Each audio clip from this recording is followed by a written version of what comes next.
As a part of their bone strengthening treatment, children with OI will receive intravenous biphosphonate treatment throughout their growth or for pain management.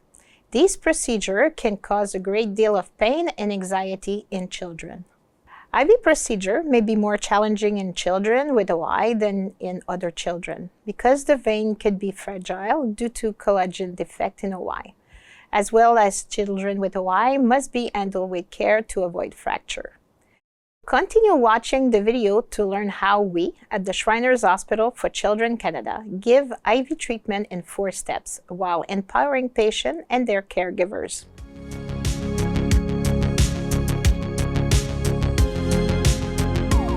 Before meeting the parents and the caregiver, make sure you know the whether of the patient's first IV treatment.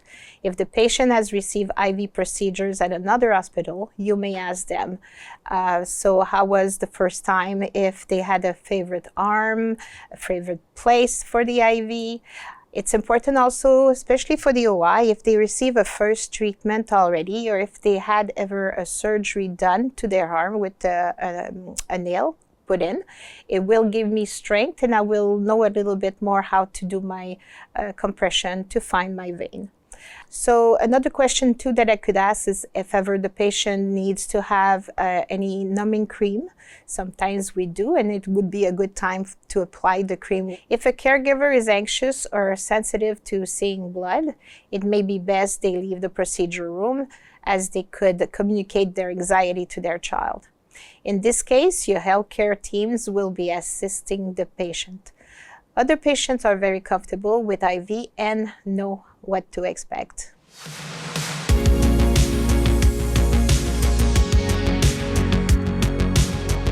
Now that you have a clear picture of your patient's need and preferences, it is time to form a plan with your team. At Shriners Hospital for Children Canada, the nurse works closely with the patient attendant and the child life specialist to successfully insert IVs. First, choose the site for the IV insertion. For infant and toddler, do this when the patient is in their arm of the parents. They will prevent the patient from being restrained too long. Then, ask the patient and the caregiver where they would like the procedure to take place. For infants and toddlers, we recommend the burrito wrap technique, either on the bed or the crib. For toddlers, they may remain attached in their strollers. For children, they may lie on the hospital bed, sit upright on a chair or their wheelchair, or sit in their caregiver's lap. For teenagers, they usually prefer sitting upright on a chair or their wheelchair. So usually we decide about the arm that we would like to do the IV in. What we will do is we'll wrap the baby into a nice blanket. We'll make sure that it's really under on this side, and then we're going to cover here and put it under this way.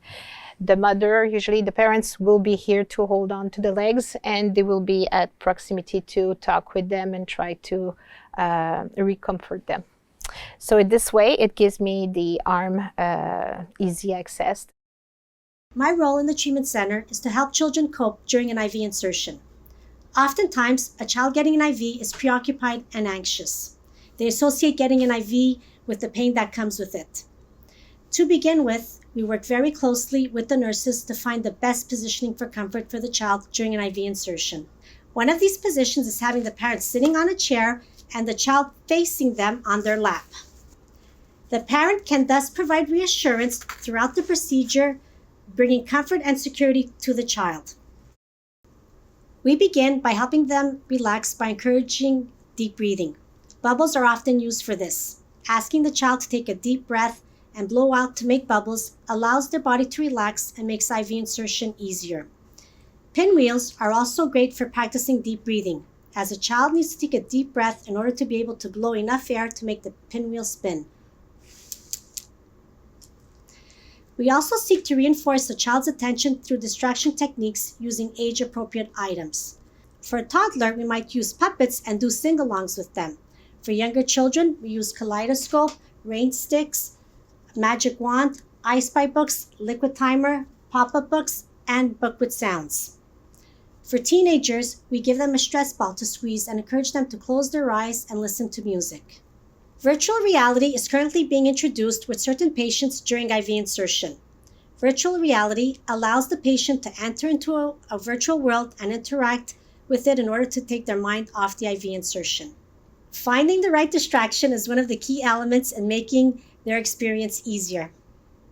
So I do have my alcohol with the chlorhexidine right here for my disinfection. As we said, we usually use the gauge 24 for the IV. I do have my Eplock and my flush right here, the gloves. I do have here the Upsite. It's fantastic. I do have little stir strip with it, so it helped me to secure my line.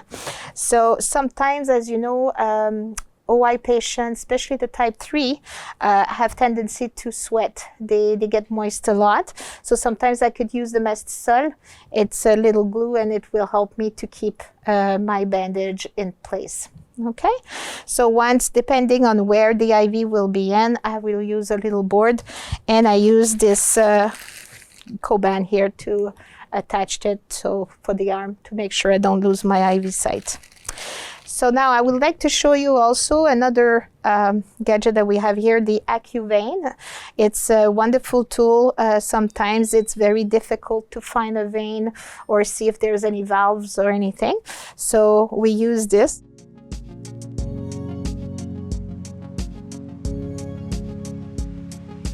Now that you have built a solid plan with your team, the patient and their caregiver, it is time to execute it. It is important to prepare your material away from your patient. For some patients, seeing needles may cause fear. At the Shriners, we use a 24 gauge needle with all our patients. If you choose to apply numbing cream to the IV site, note that some cream may cause vasoconstriction. Maybe it's harder to insert the IV. After deciding where we're going to put the IV, choosing the arm and see where the possibilities are. So what we'll do is try to put the patient comfortable. So we will put a nice pillow, and it will help to give some steadiness to the action that I will do. So I have my friend here, Sandra, that's going to be helping me also to position the patient and to make sure that she's going to do the manual tourniquet. As a lot of people are asking, how do we do this? Sandra's going to show you how to hold on to the patient. And she's going to make a nice big press, well, not too big. And you always ask the patient if it's comfortable for him.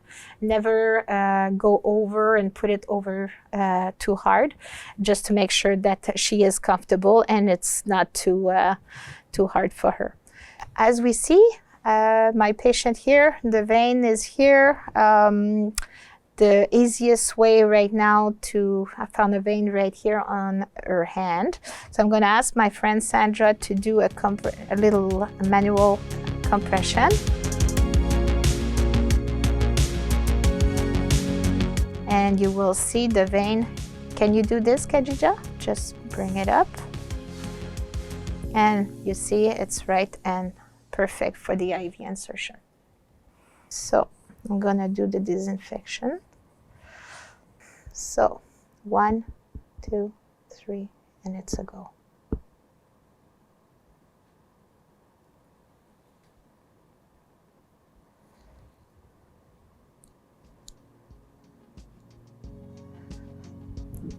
There we go.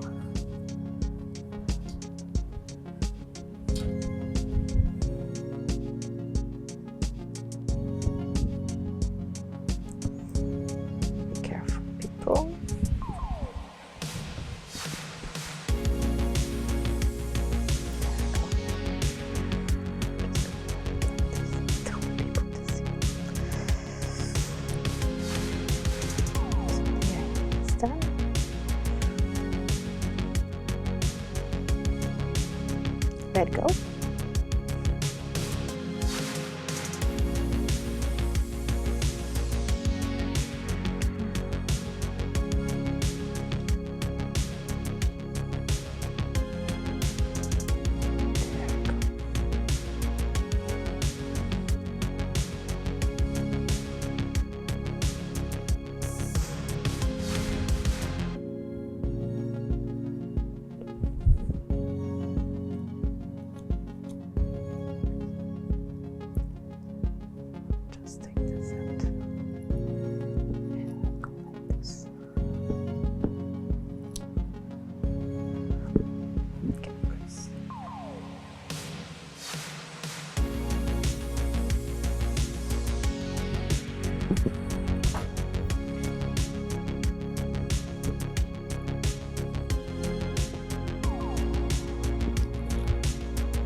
this.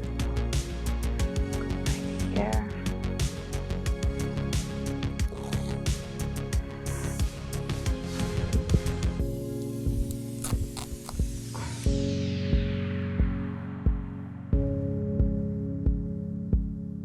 Great job! You successfully inserted the IV. It is important to praise the patient for being cooperative with the procedure. For example, you can say, "You did a great job. Stay still. I am so proud of you. You're doing so great." Next, you will want to support the limb using the arm board. This will remind the patient not to bend their arm during the infusion. Secure the arm board in place using the elastic band. Also, some patients with OI tend to sweat more than others, so the tape may loosen up and be less adhesive. Work as a team and involve the patient and caregiver in their care. Obtain your patient's history, including previous successful IV sites. Other distraction method to help your patient cope with pain and anxiety. Remind your patient not to move their arm. Use an arm board to secure the IV and praise your patient for cooperating. Keep your journal of successful strategies. We hope you feel more comfortable and confident giving IVs to your patient with OI.